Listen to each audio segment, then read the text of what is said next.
we'll now have a look at my reports. So click in the flyout menu at the top, the menu will expand, and you can see you've got a number of options. The second one down is my reports. Clicking on here will expand the area. Any reports already saved will be displayed, but if it is the first time you're accessing, like we are today, you'll only have the option to manage my reports. So obviously there's nothing to manage at the moment, so we need to add a report into this area. So to do that, we need to go to the analytics. I'm going to expand that. You need to select your relevant report, so I'm going to choose network usage and click into it. The page will load, and from here you have all the general analytics information as we've seen in the analytics training, and you can apply any form of formatting you need to. So if you wanted to compare this with possibly gender, you can do that. So we have the different options available. You can add a filter as required, change the date range. So let's say we want this to be 7 days. So you can see the date updates. So the whole point of my reports is if you have to do this on a daily basis, or this is a regular occurrence, you can actually save this report so it's quicker and easier to access. So again, any form of filtering, changing date range, comparing information, all this will be saved. So to do this, we have the menu option at the top here. Clicking into here will allow you to download this report, add it to a dashboard, so it could be one of many reports, or just save it to my reports area. And that's what we're going to look at today. So we're going to click this option, and then the screen will come, and as you can see, add to my reports, save a custom report to my reports area. So the first thing you need to do is actually give it a name. So I'm going to call this one training. And you can see below, you've just got my reports area. But what you can also do is create a folder. So if you wanted to create numerous reports and then be able to pop them into different folders so they're easy to access at a later time, and you can do that. So to create a folder, you simply need to turn the toggle switch on. As you can see, you then get an option below to create a folder name.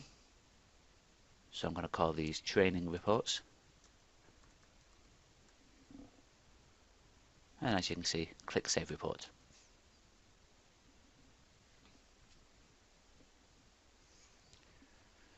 Screen will refresh, and at the top you can see your report has successfully been saved to my reports area. So technically what we're in now is we've moved away from the analytics and we're now within my reports. If I just close this message off at the top, you can see this by telling you here you're in my reports. It's called training. So you do have the pencil icon here, so you can click into here to change the name of the report at any point.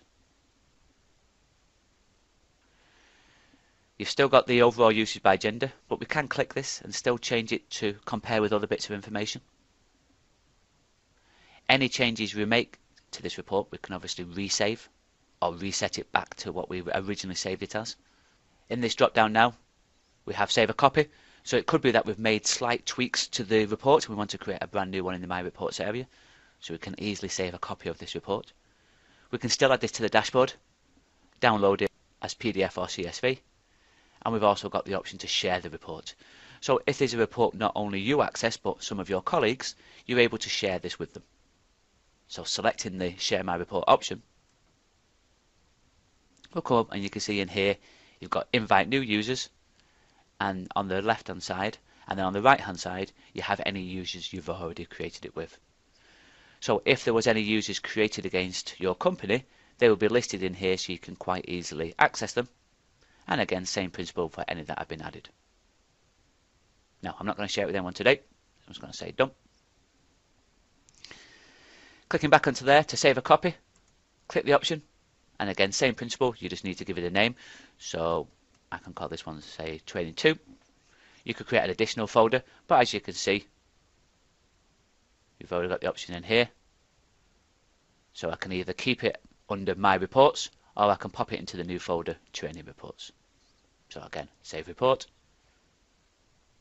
Message will appear at the top, let you know it's been saved. Click the little small X to close that screen.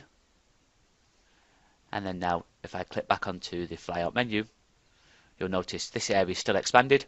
We've now got a folder called Training Reports and 2 separate reports in here. Now, below there you do have Manage My Reports, so if I select that option, The screen will load and you can see at the very top, My Reports, and below that, then any folders you've created.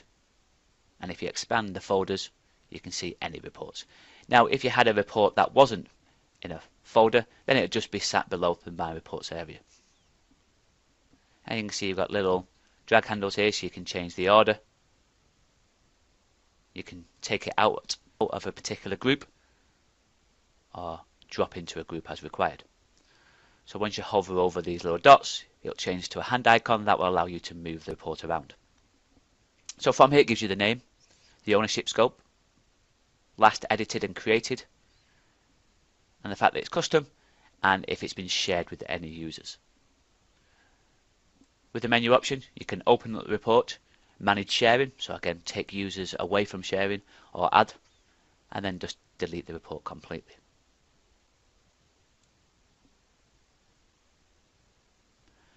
From the Manage My Reports area, you still have the new folder option, so you can create folders from here. So let's say, for example, we'll call this one Marketing. Create new folder. And then as you can see, it just appears at the bottom. So again, you can then drag and drop into this folder as required. If you need to delete a folder or rename, you have that option. And once you delete, are you sure you want to delete this folder? Any reports inside will also be lost. So you need to make sure that if you're wanting to get rid of a folder, make sure you want to keep the report, take the report out first, then go ahead and delete.